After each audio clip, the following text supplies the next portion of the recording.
damn, let's say she's withholding sex. He gets sex once a week, right? I think we could agree once a week is egregious, right? And then if you count the week where she on her cycle, that's 3 times a month potentially. And he steps out. Is he wrong? He's still wrong for violating his vows, but just because there's justification, but he's still wrong. Just divorce her. Yeah, just leave. She ain't keep her word. So what about his kids? Y'all figure it out. Fuck them kids.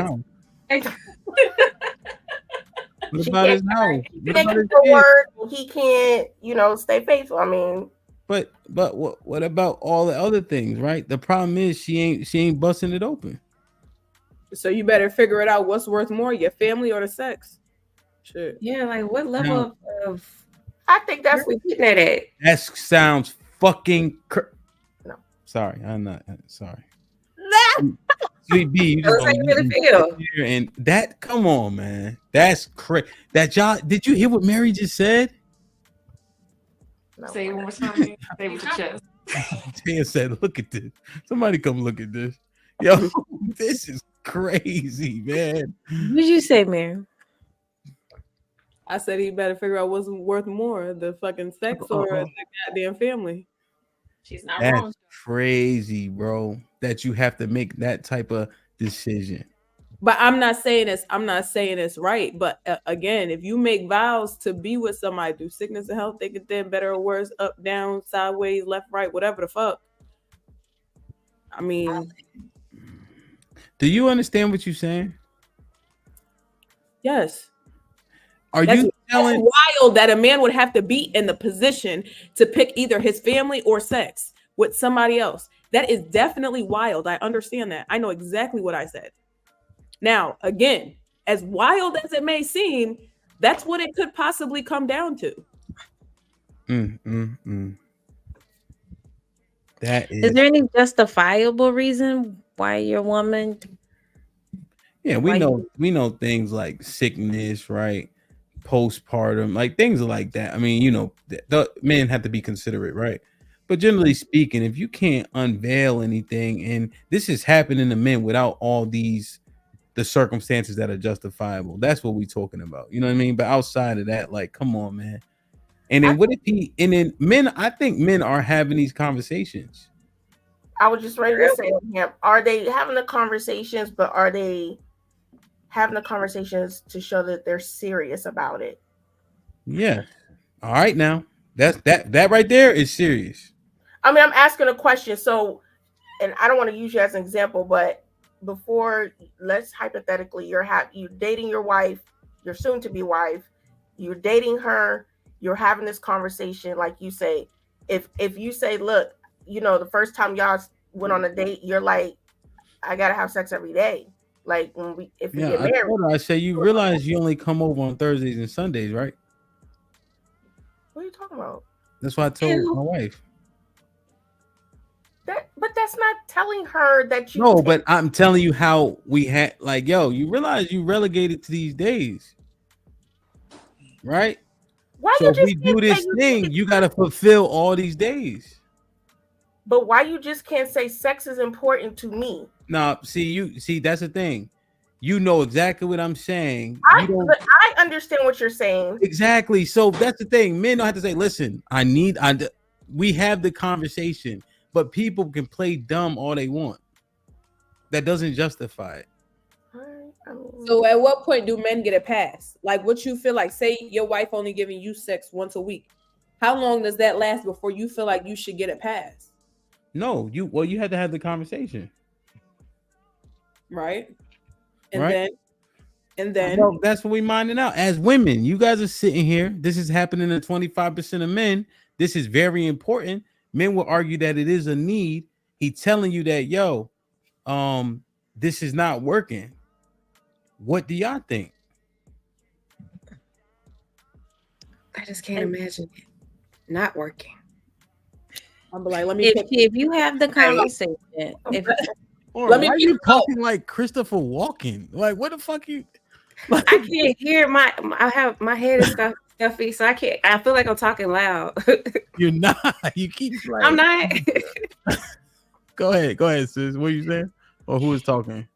I was about to. If you have the conversation and then she's like, "Well, you can't have a pass, and I'm not giving you none. I'm not increasing the amount of days."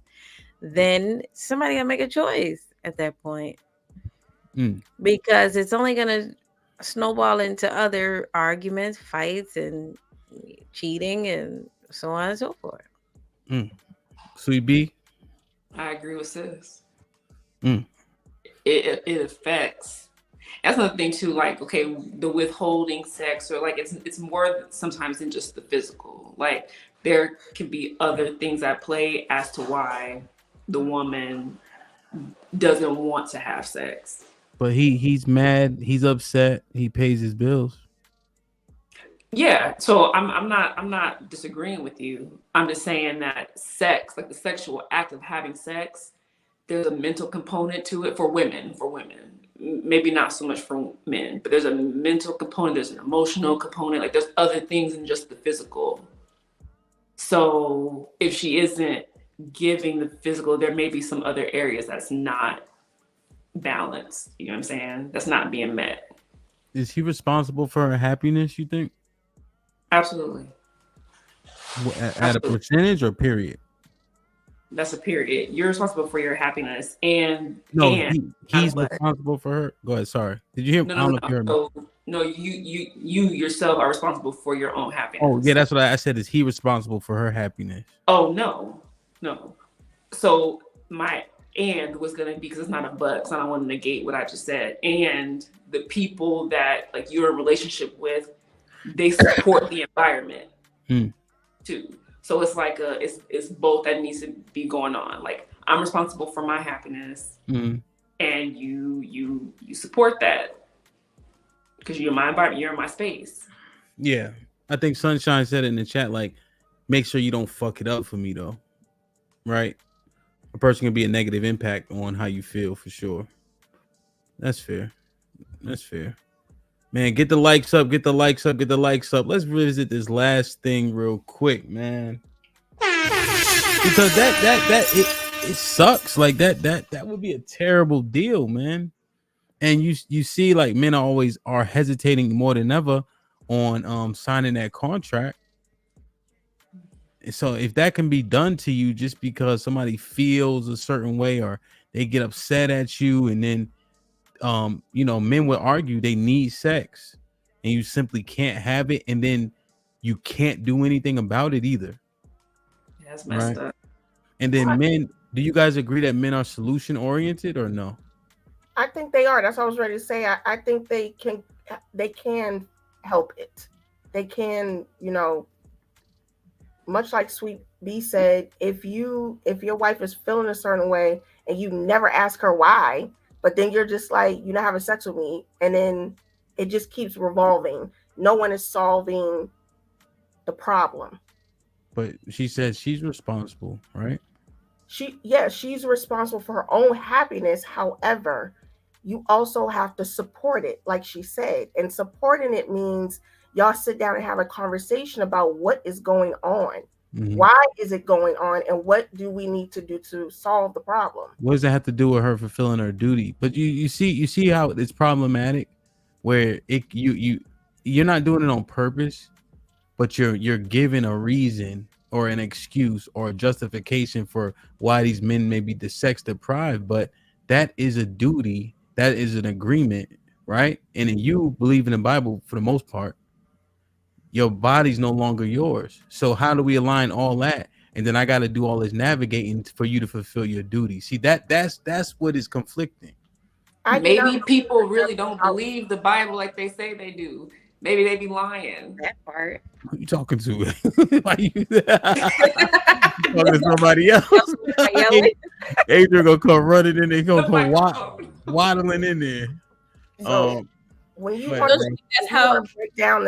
break down your vows and you're saying your body is no longer yours, again, if a person is emotionally or mentally having an issue, that can be considered a sickness. So if you decide that you're not going to try to, since men are solution based, if you're not going to try to find a way to assist her in whatever she's going through, whether it's emotional or mental, then to me, that's also not trying to figure out a solution so that you can get what you want and so that she can fulfill her duties. Yeah, no, I hear the excuse. That's not an excuse. That's what it is. No, I'm just saying, right? But it is he's implicated at all times, right? And I'm saying that is forever going to be problematic, right? That has to be a part of her being able to fulfill her duty, right? I'm thinking that duties get fulfilled, whether you want to like it, understand it, accept it, believe it or not. I'm not thinking that. Like that. But just think about it though. So, but it's a duty which we agree to, and then most people are biblically speaking, right? The Bible don't add none of that shit around it, but yet and still the man is implicated. That's all I'm just. I can't feel my duty if my arm is broke. Okay, I can if both my hands is broke. I have to work through therapy to find a way so I can learn how to cook without my hands. So it's the same. Yeah, it's the same type of concept. If something happens and I can't fulfill my duty as my husband, as the lead in the overall the household, you have to assist me so that I can fulfill my duties. What are you saying? No, I'm saying if you in a way, right? See, I think, wives, Stacey again. Is a wife help me? Because it just what I'm thinking is, bro, is right because we're trying to mind it out. It's convenient. It's quite convenient that you put in these things as the husband, as the lead, right? That's those are tactics, right? They're not tactics. That's what it is. No. But the Bible. Stop, because if we do that, you're gonna get lost in the sauce. But you said that you brought out the Bible. I said the body's yours, right?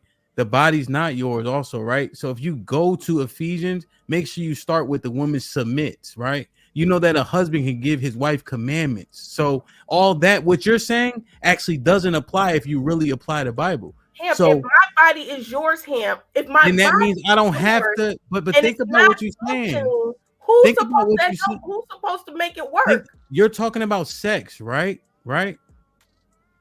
You're talking about sex, That's right? What we're talking about. So if you're speaking biblically, slow down.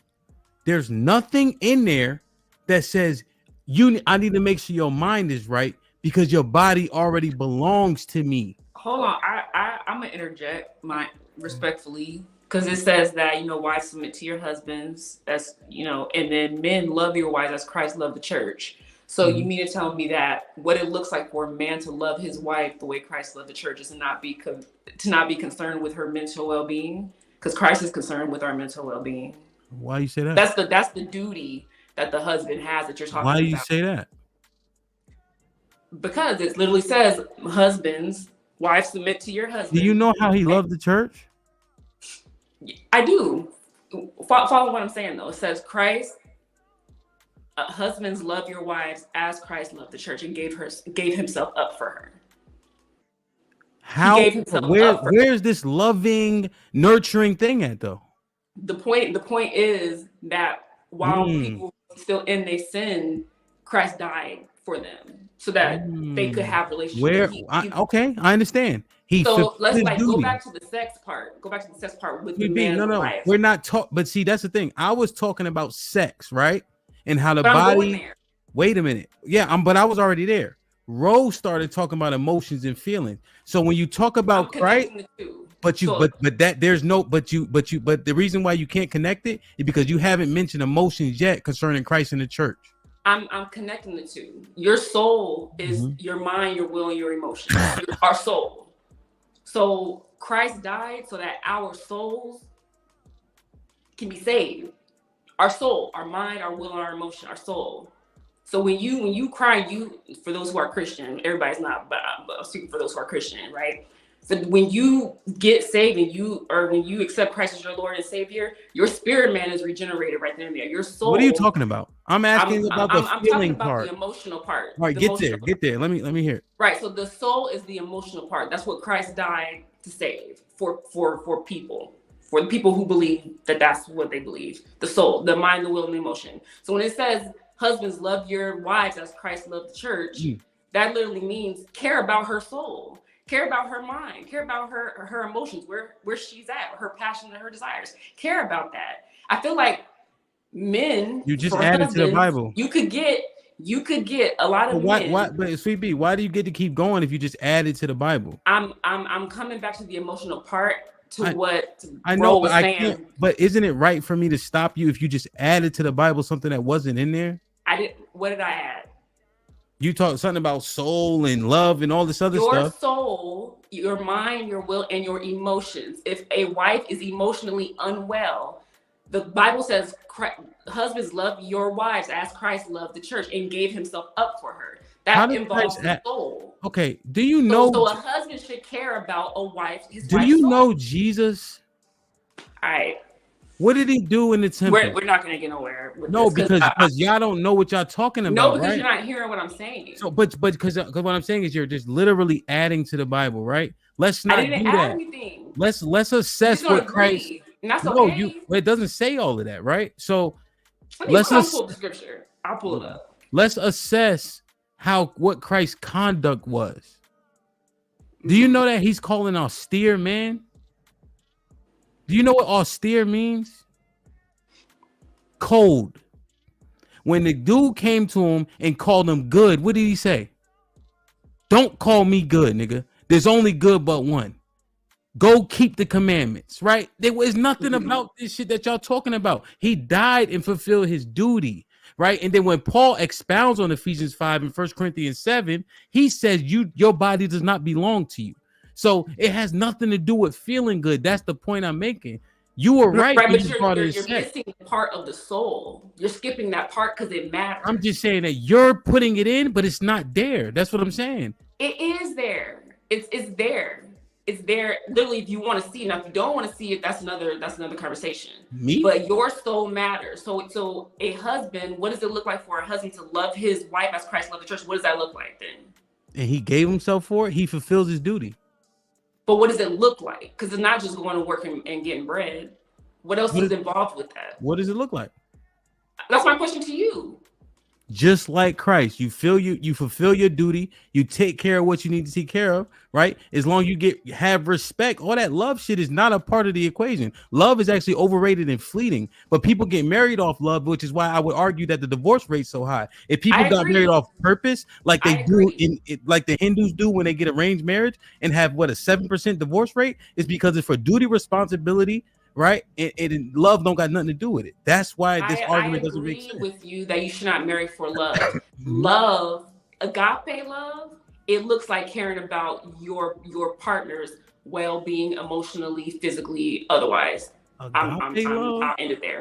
I just want to let's take the emotions out here. Sweet B, agape love is unconditional. That's not even realistic. Him, if your duties like you just said, is to take care of your wife, is your wife included in that? Say what now? If you're saying one of your duties is to take care of, is your wife included in that? Yes. Okay. So if she is sick, whether it's physical, whether it's in her head, you're supposed to take care of her, correct? When it pertains to her filling her duties for me, no. See, that's the art. See, y'all trying to see, this is what we're talking about. We're saying sex, and then we brought the Bible up, right? The Bible don't say nothing about her having to feel good to fulfill her duties. I didn't say anything about feeling good. I said, if she's sick, you're telling me that see, you said something different. Nobody said nothing about sick. Stop doing that. I already said, sis, earlier. Hold on, Sweet B, you know I love you. Sis, didn't I say earlier, we understand when they get sick, postpartum, etc. Then I already acknowledged that part you got to understand she can't do it. Yeah. Right. So that's what I'm trying to get an understanding, because it's like it What, almost Nina? made it seem like you were saying she still got to fulfill her duty if she's sick. But I already prefaced it with saying Yeah, that you if said she's in the sick, beginning, but then why? So then, recently it sounded like that's what you were saying. but why? If I already prefaced it with saying you have to understand these situations. Because it seems like you contradicted yourself a little bit. Why? Because it seemed like that was, you mentioned it when you prefaced it, but then in conversation it sounded like it was not of importance. And How? so I was going to comment and bring it full circle back to what you said, but I think that we're all saying the same thing, but differently, because you do acknowledge that there are times when you have to be considerate of your wife or your significant other's well-being or their state, and that's not always a physical condition. And I think that's we can all agree on that. To an extent. And we out.